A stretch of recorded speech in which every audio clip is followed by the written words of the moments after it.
Alright, girls, ready? Okay, girls, so today we're looking at actually graphing combined transformation. Okay, so last lesson we described transformation by expressing it as an equation or describing the equation. So this time we're actually sketching the equation. Okay, so let's just get started with the question. Question 1, it says given f of x is equal to x squared, sketch the graph of this if a is bigger than 1. Well, you don't need to be accurate or anything, but if a is a number bigger than 1, let's say for example 5, remember it just means it's going to be a parabola that just looks narrower. So that's really all you need to sketch, okay? In the answers, it doesn't have any exact values because a can represent any number bigger than 1. So that's all you need to do, because the second and the third part is where you want to show the comparison. So let's all do it in the one number plane. So if a is a number in between 0 and 1, for example, is, I don't know, 0.5 or half. So what I'm going to sketch this time in comparison is if I had 0.5 x squared. So that just means it's going to be a parabola that looks a lot wider. But what I really wanted to point out from this question is this one. If a is minus 1 and I sub it in there, what do I get? I get f of x is equal to minus 1 or just minus x squared. If you think about that and if you simplify that, what's that? That's just x squared. So that's what I wanted to point out. If it says a is equal to minus 1, you put it inside the bracket, it's just a regular parabola that goes through 1 and 1 in this instance. Okay, so that's kind of the trap that I wanted to point out. Let's have a look at question 2D now. So this time we're actually sketching this. Okay, so what we want to do is we want to start from y equals to x squared. So learning what we learned last lesson, we want to start by transforming it with any horizontal dilation. In this case, there aren't any because the number in front of x is still the same, it's 1. So we wouldn't have to worry about step number 1. Step number 2, let's get this graph and shift it, in this case, x is equal to minus 1. So we're going to shift the parabola by 1 unit to the left. So why don't we do this as we go along? So I'll do it in dotted line. So that's my original y equals x squared. So that means we're going to shift this parabola 1 unit to the left. So instead of going through 0, it's going to go through minus 1. Okay. And then after that, step number 3 is let's have a look at the minus 1, which is the vertical dilation, which just means, what does putting minus in front of the function mean? It just means you're going to get this graph and you're just going to flip it upside down. Yeah, remember that? Okay. And then you've got minus 2, which means you're going to now further get this graph and shift it down 2 units. So your final graph should look something like this, okay, where the vertex is on the minus 2. So that should be a graph. Oh, it doesn't look really neat. But once again, if you wanted to be more accurate, showing the x and the y intercepts, you obviously could do that. Let me just check if the answer if they do. No, it doesn't. So yeah, I guess you could just leave your hands like that. And you got the minus 1 and the minus 2. So yeah, that's fine. So as long as you know how to transform it, that's all I wanted to show. Let's apply the same thing for question 3D. Sketch the graph from y equals x cubed now. So from y equals to x cubed, we want to graph that out. We want to start by drawing y equals x cubed. So I'll do that in dotted line. Okay. Now with this one in particular, I'm going to label the points as a reference. So what I'm going to do is I'm going to substitute 1. And if I substitute 1 in here, I'm going to get y equals to 1. So I'm going to put 1 and 1 as a point of reference. Okay, and you'll see why. And I'm actually going to do it for minus 1 as well. So if x equals to minus 1, if I sub it in here, I get also minus 1. So minus 1, minus 1. Okay, now let's transform this. So this one first, that means x equals to minus 3. So that means I'm going to get this graph shifted 3 units to the left. So remember, this is 0 right now. So instead of going through 0, it's going to go through minus 3. Okay, and it will be the same graph. Now, I do also want to make these 2 points I want to get the new points as well. So instead of going through 1 and 1, what's it going to go through? If you're getting the 1 and you're shifting it 3 units to the left, that means it's going to go through 1, 2, and 3. So it's going to go through minus 2 and 1. Yep. Similarly on this side, instead of going through minus 1 and minus 1, this time it's going to go through minus 4 and minus 1, because from the minus 1 you're going 3 units to the left. 1, 2, 3. So that's like minus 4 there. Alright, so we got those 2 points. Now let's have a look at the vertical dilation. Remember, that means you're multiplying the y values by 2. So in this case, the 1, if you multiply by 2, it's 2. So it's going to go through minus 2 and 2 now. If I'm accurate, it's like there. So minus 2 and 2. Similarly with this one, I'm going to times that by 2. So it's going to go through minus 4 and minus 2.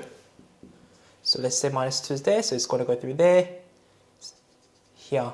So let's see what the graph looks like if you multiply the y values by 2. So it goes through there still. So as you can see, it's like a bit of a narrower or a thinner looking graph.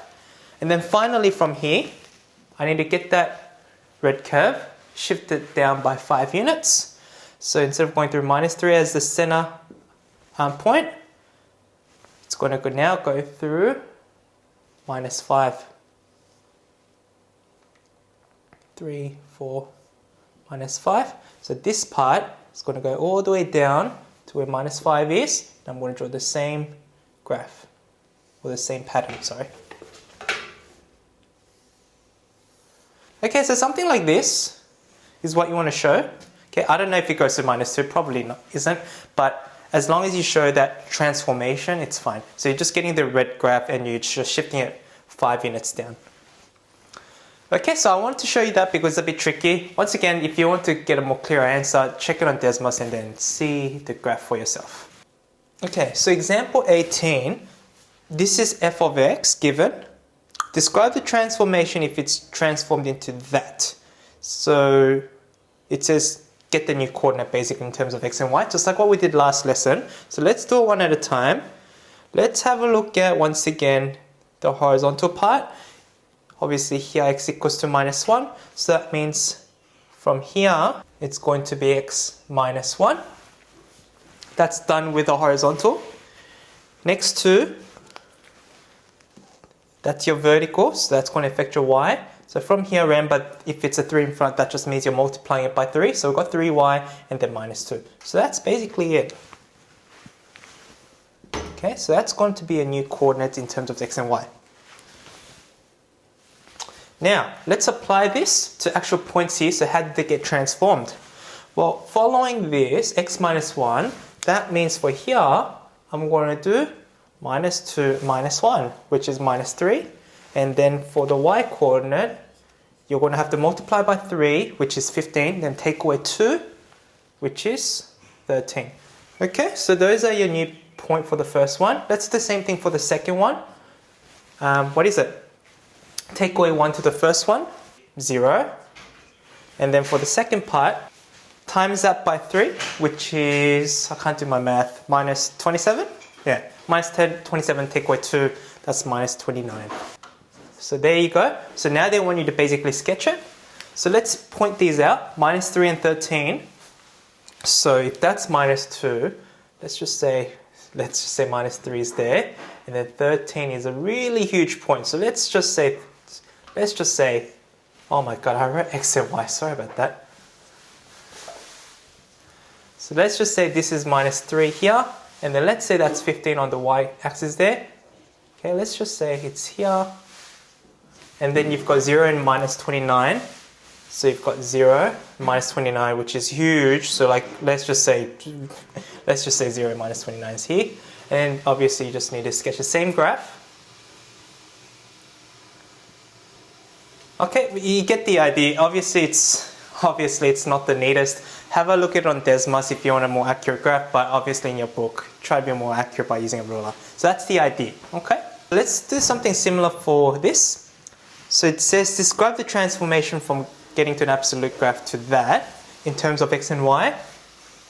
Alright, so we got the horizontal dilation there, which is a half, but what do? If it's a half and you're going back to the point, you're doubling it, remember? So this becomes 2x. And then, that's done with the horizontal dilation because anything out in the front, remember, is vertical dilation. So that means from here, that just becomes minus y, and then you're just shifting it up by 3. So that should be your answer. Okay, so basically from there, then now they want you to sketch that. So once again, let's start by sketching absolute of x. And as a point of reference, let's put 1 and 1. Okay, and let's start transforming. So, starting with the horizontal dilation, all the x values become doubled.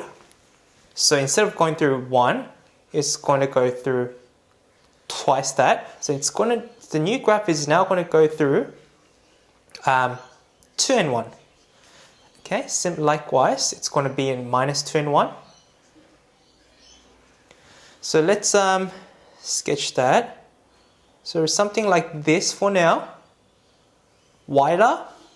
Now let's flip it. So I'll do it in red. Same thing. But instead of going through 2 and 1 now, it's going to go through 2 and minus 1. Same thing here. Minus 2 and minus 1. And then put it up by 3. So instead of going through 0, it's now going to go through 1, 2, 3. Okay, so draw the same thing, same pattern.